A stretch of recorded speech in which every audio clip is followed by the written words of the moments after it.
year 1953. The place, Lime Grove Studios. Henry puffs along the line, the rain effects are pouring down around him.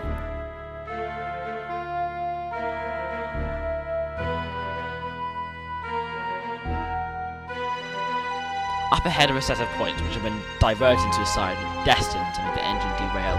On live television, Henry goes over the points, derails, and a hand reaches onto the set. It picks up Henry and puts him back on the rails, and the broadcast carries on like nothing happened.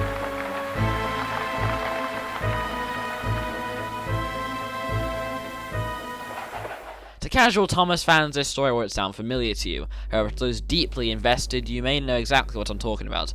In May of 1953, Railway Series editor from 1947 to 1972, Eric Marriott, received a letter from the BBC requesting an adaptation of the two stories from the first Railway Series book, The Three Railway Engines, incorrectly as a working title, The Three Little Engines.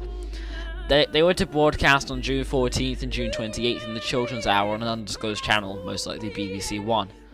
They offered a standard fee of £1 a minute, and since the broadcast was 10 minutes, it would have been £10 per broadcast.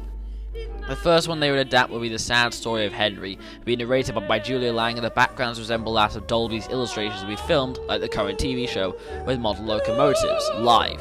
These, however, are not the models used. These are simply promotional O-gauge models of the Railway Series. The shoot was using OO models, such as Hornby and Bachmann. They happily accepted the offer. Reverend, being a perfectionist at heart, was concerned about the authenticity of the adaptation, since it was reported they would have smoke deflectors, which is not a feature in any engine of the Railway Series. Nevertheless, Hornby shipped 3 Duchess of Hamilton to the director, Douglas Mayer, provided a tank engine, presumed to be Thomas in a later episode. Engines were painted in their appropriate liveries by Peter R. Wickham, who made Aldridge's relief map of Sodor and the aforementioned O-gauge models. The models were summoned to Lime Grove Studios in West London for a rehearsal, where Marriott was invited and was concerned about the adaptation. Mayer was reported to be almost oblivious as to how to operate the rain and engine sound effects. Then, the day came.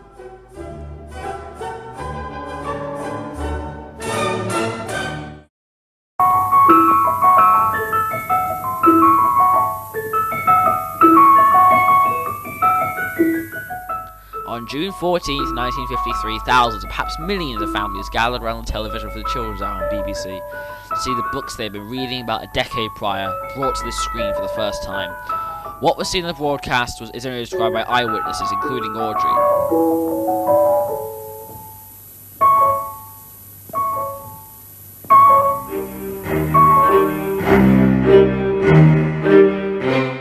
He criticised the jerkiness of the models and that the story was too freely adapted to fit the 10-minute runtime of a 7-page story.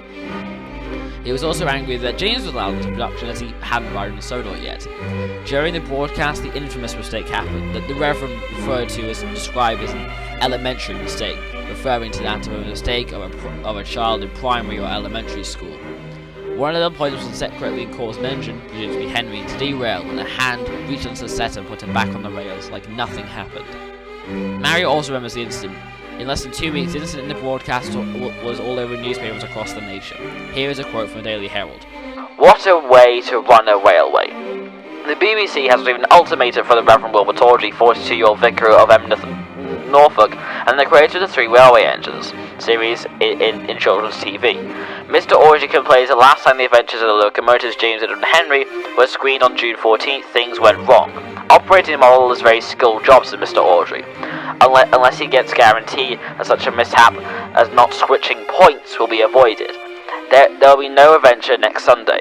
Last time too, one engine broke down, said the BBC last night. It was a technical hitch. We should have had a child in the studio to keep the electric trains running.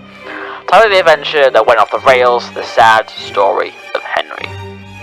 It made headlines in the Daily Telegraph and Mail, and in the case in the Mail, taking front page away from a murder trial. Thankfully, the Reverend received lesser sympathy from readers of the Railway Series books. He thought the adaptation was atrocious.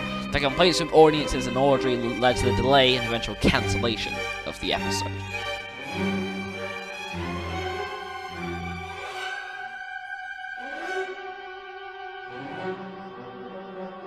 The episode is not available to the public, as it was a live broadcast. The BBC destroys tapes to save money. It is most likely that the original episode will never be found. All video and images of the broadcast have never been found to this day. However, a press release confirmed that Percy, Gordon, and Thomas would appear in later episodes, which could suggest that the BBC was planning to do more than just 2 episodes and that it didn't tell Audrey about. The episodes also feature on the Lost in Media wiki, where it mentions OJ from SIF saw a clip of it in the 90s watching I'll Be Alright on the Night, but later found to be completely unrelated.